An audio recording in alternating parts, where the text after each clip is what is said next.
Este es nuestro tema de análisis hoy en el informativo USA. Nos acompaña desde Buenos Aires Paulo Bota, es director de la oficina de Trends Research and Advisory en América Latina y experto en temas relacionados con Oriente Medio. Bienvenido, un gusto que esté con nosotros. Hola, muchas gracias por la invitación. Una presión militar sin precedentes, 2 portaaviones ya movilizados al Golfo Pérsico para lograr cambios en el régimen iraní, sobre todo en materia de llegar a ese acuerdo nuclear, pero al mismo tiempo en detener la brutal represión al pueblo iraní. Y dice el régimen iraní que ya se han acordado las líneas generales. ¿Usted sí le ve voluntad al régimen de Irán de cumplir con las exigencias del presidente Trump? Creo que en primer lugar hay que señalar que Irán está muy debilitado, tanto sea a nivel doméstico como a nivel exterior. A nivel doméstico, como recién se acaba de mencionar, la represión ha sido feroz, como tal vez hacía décadas que no se veía. Y hay un punto importante a señalar que tiene que ver con el papel que ha tenido China en este punto. Y en segundo lugar, a nivel exterior también se está muy debilitado debido a que este grupo de proxies que a lo largo de todo Medio Oriente han apoyado a la política exterior iraní han sido golpeados muy duramente. Eso haría pensar que es posible que un Irán debilitado esté más dispuesto a firmar un acuerdo que limite su programa nuclear. Pero a la vez, hay que decirlo, Irán es un país muy importante, 92 millones de personas, y saben muy bien que un cambio de régimen aparece como algo relativamente complejo y mucho más también un ataque militar a largo plazo. Por eso tampoco los iraníes están tan dispuestos a negociar. Creo que ahí es donde estarán viendo en las próximas semanas cuál es la seriedad de los Estados Unidos, si realmente quiere avanzar pura y exclusivamente en un acuerdo nuclear, si quiere avanzar hacia un acuerdo que involucre limitación de las capacidades misilísticas iraníes, si quiere avanzar hacia un acuerdo que implique la limitación del apoyo de Irán a grupos insurgentes y terroristas a lo largo de toda la región de Medio Oriente, o si por el contrario solamente tiene un objetivo que sea un ataque militar o incluso puede llegar a un cambio de régimen. Creo que los iraníes están muy debilitados, pero están jugando con esa, yo diría, esa dificultad inherente de generar un cambio en un país tan importante como Irán, y posiblemente no estén tan dispuestos a un corto plazo a dar todo lo que tal vez pide Estados Unidos en la mesa de negociación. 7.000 muertes por brutal represión a protestas. Y estas cifras son conservadoras, son moderadas, mientras se verifican al menos otras 11.000. El pueblo iraní, brutalmente reprimido después de ese despertar, de esas manifestaciones, ¿tiene esperanzas también de un cambio? Tiene esperanzas de cambio, pero no creo que las esperanzas de cambio pasen por las formas institucionales. Sabemos muy bien que esa es la percepción de la mayoría de los iraníes, porque en las últimas elecciones presidenciales, parlamentarias, cada vez menos iraníes participan del proceso electoral.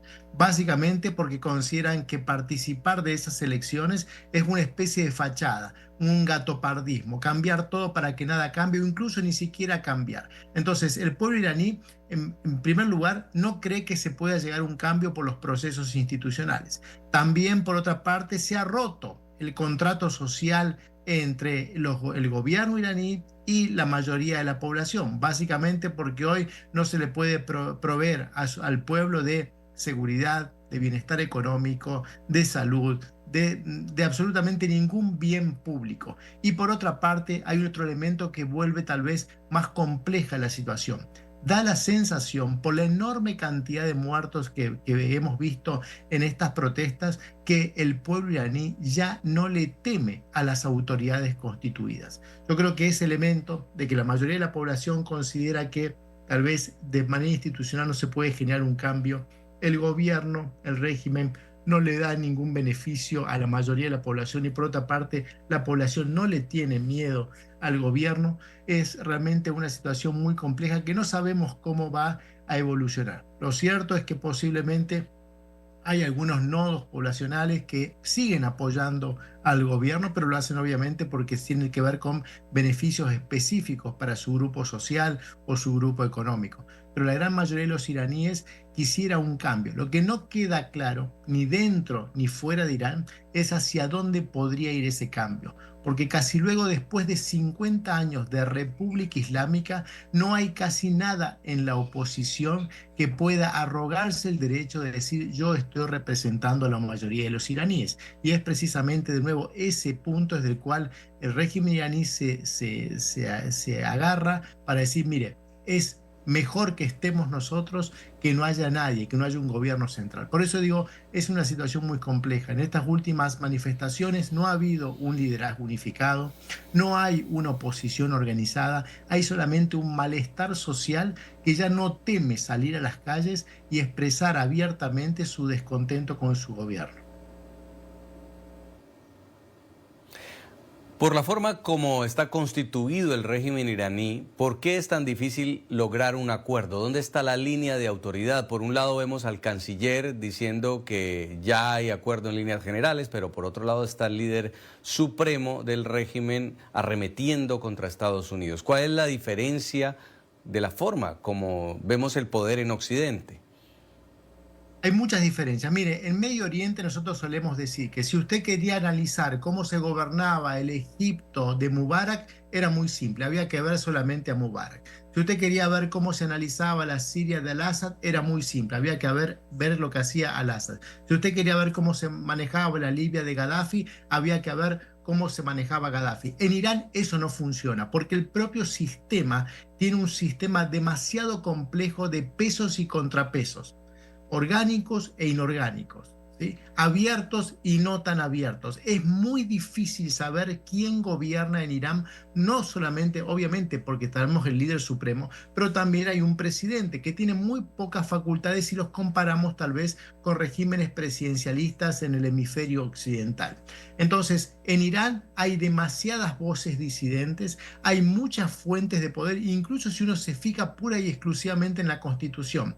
Pero además hay otra cuestión que hemos visto en los últimos años, y es a cada vez tienen más poder los que en Irán se denomina los que hicieron la guerra, esto es, aquellos que están vinculados a organismos de seguridad, de inteligencia, fuerzas armadas. Estamos viéndolo, yo diría, una especie de sistema pretoriano. Ya estas fuerzas armadas no son solamente los que protegen al régimen, sino que han ido obteniendo enormes cantidades de poder. No solamente, si vemos las provincias iraníes, un tercio de las provincias iraníes hoy están en manos de oficiales de alto rango de los Pasdarán, de los guardias revolucionarios. Si vamos al Parlamento, no solamente el portavoz del Parlamento fue jefe de la Fuerza Aérea de los Pasdarán, sino que yo diría dos tercios de lo que es el comité ejecutivo del Parlamento y por lo menos un tercio de todos los miembros del Parlamento. Y así podríamos seguir dando ejemplos. Hoy el sistema clerical, el grupo clerical es importante, pero son mucho más importantes aquellos que están vinculados a los sistemas de seguridad, inteligencia y defensa. En esa enorme complejidad es donde tenemos que entender el proceso decisorio iraní. Por eso vemos que el ministro de Relaciones Exteriores dice una cosa, el presidente dice Sí. otra, el líder supremo dice otra, los líderes militares dicen otra cosa. No porque solamente quieran confundir, sino porque manifiesta claramente la enorme diversidad del sistema decisorio. Ahora bien, si usted ve todo eso, resulta que hay un actor que está totalmente fuera de cualquier representación, y es precisamente la mayoría del pueblo iraní. Sí. Pues un reto, un desafío el que tiene por delante la administración Trump si quiere lograr este acuerdo y ponerle un freno a la represión en Irán. Gracias, Paulo Bota, director de la oficina de Trends Research and Advisory en América Latina, por haber estado con nosotros. Muchas gracias por la invitación. Seguimos en contacto.